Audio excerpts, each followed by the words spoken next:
Caryn McBride, thanks for tuning in. I'm speaking today with Maureen Morgan. Maureen is a transit advocate, and she also sits on the board of the Federated Conservationists of Westchester.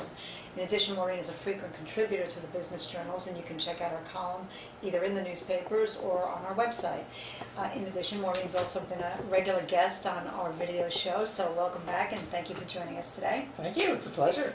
In your upcoming column, you're a little fired up about taxes, and you're talking about the government bailouts of the banks, and Freddie Mac, and certainly a little bailout here and a little bailout there, and pretty soon talking about some serious real money.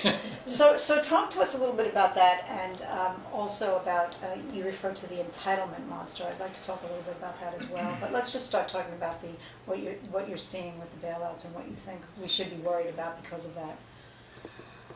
Well, the bailouts sound like something, okay, you can do it, your judgment says we need a bailout, but there never is a sense of where that money comes from. Since we're already in an incredibly deep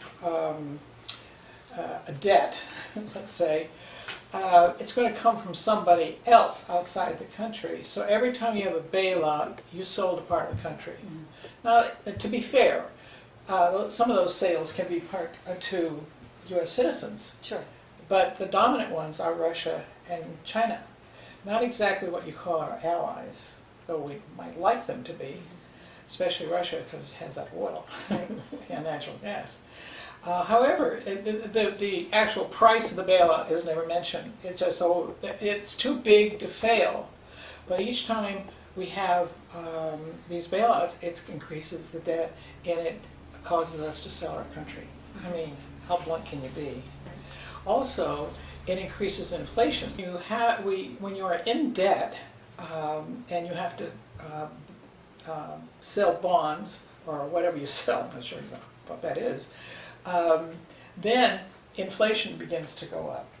And there are several reasons for that. It's called oil, and that's denominated in dollars. So when we're buying oil from wherever the oil is, which is pulled out of the ground, up again.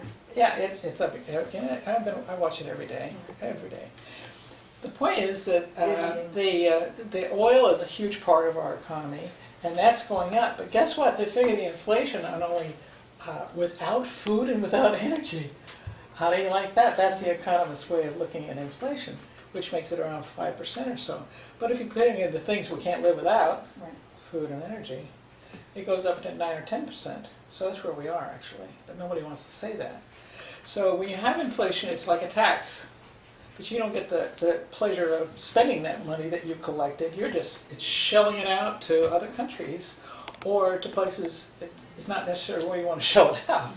So the idea of being in a indebted country such as we are is highly negative to our way of life, our financial situation, both on a national basis and on an individual basis. It's about as negative as it gets. And right at the moment, no one seems to have the nerve to say, friends, we got to raise taxes. In fact, everybody's saying the opposite. Cut taxes.